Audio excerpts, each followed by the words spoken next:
दो सीटों पर चुनाव लड़ रही ओवैसी। दिल्ली में खुलेगा असदुद्दीन ओवैसी का खाता। एग्जिट पोल के आंकड़ों में हुई एंट्री। दिल्ली विधानसभा चुनाव में इस बार कई क्षेत्रीय पार्टी शामिल हुई अपने भाग्य को आजमा रही है।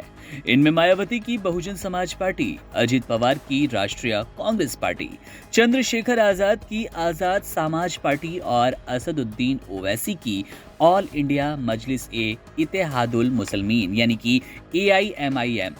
ये कुछ प्रमुख दल हैं जो इस बार चुनाव लड़ रहे हैं। अब ऐसे में ये जानना दिलचस्प हो जाता है कि क्या बीजेपी, कांग्रेस और आम आदमी पार्टी के अलावा इन पार्टियों के हाथों कोई सीट आती है या नहीं। वीडियो में बात करेंगे कि ओवैसी के हिस्से एग्जिट पोल में क्या कोई सीट आई या फिर वे रहे खाली हाथ। चुनाव में इन पार्टियों पर क्या असर होगा, ये जानने के लिए एग्जिट पोल के आंकड़ों पर नजर डालना बेहद जरूरी है।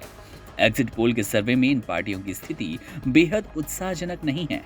Poll diary, Chanakya, matrix, P mark, people's insight, वीप्रीसाइड, माइंड ब्रिंग जैसे कई एजेंसी हैं जिन्होंने एग्जिट पोल के सर्वे किए और इन पार्टियों के खाते में एक भी सीट जाती नजर नहीं आ रही। हालांकि कई जगह 1 और 0 सीट मिल रही है।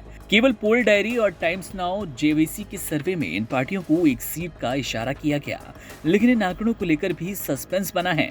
इस सर्वे के अनुसार Baspa, NCP, AIMIM, Azad Samaj party और वामपंथी दलों का प्रदर्शन पिछले चुनाव की तरह नकारात्मक हो सकता है। अगर इन पार्टियों के खाते में एक भी सीट नहीं जाती तो ये बड़े झटके की बात होगी, खासतौर पर ओवैसी के लिए। ओवैसी ने दिल्ली दंगों के आरोपियों को टिकट देकर पहले से ही आलोचनाओं को आमंत्रित किया और अब एग्जिट पोल में उनका प्रदर्शन कमजोर नजर आ रहा है। ओखला से शिफा रहमान खान और मुस्तफाबाद से ताहिर हुसैन AIMIM के उम्मीदवार हैं, जिनकी उम्मीदवारी को लेकर पहले से ही सवाल उठाए जा रहे हैं।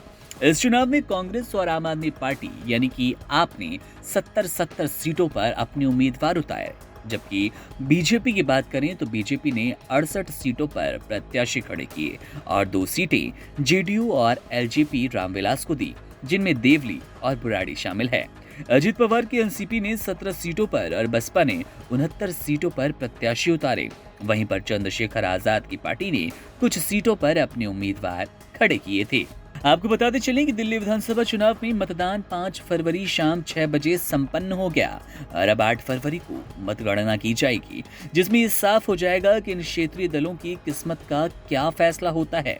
एग्जिट पोल की स्थिति को देखकर कहा जा सकता है कि इन पार्टियों के लिए ये चुनाव चुनौतीपूर्ण साबित हो सकता है और अगर उनका प्रदर्शन निराशाजनक रहा तो पिछले चुनावों की तरह उन्हें एक बार फिर मायूसी का सामना करना पड़ेगा।